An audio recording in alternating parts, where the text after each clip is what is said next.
ঘন্টার পর ঘন্টা বিয়ে না করে কথা বলতেছিস, যদি মৃত্যু আসে কি অবস্থায় মরবি বুঝে দেখ। ছোট ভাই আমার, ভাবির পিছে যে ঘুরতেছিস, ওর রুমে যে ঢুকছিস, এই অবস্থা যদি মরে যাস কি হিসাবে মরবি ভেবে দেখ। ছোট ভাই আমার, এখানে সেখানে নির্জনতা খুঁজে বেড়াস প্রেমিকাকে নিয়ে, কি অবস্থায় মরবি বুঝে দেখ।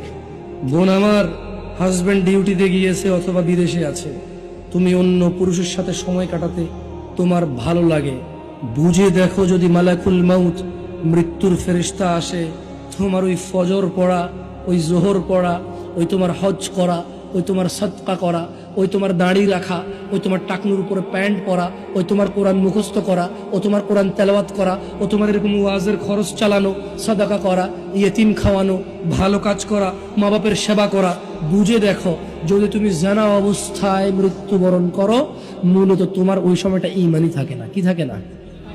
না থাকলে কি থাকে মানুষ? কি থাকে?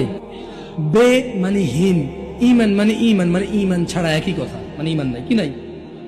বুঝে দেখো, হিসাব খুব সহজ।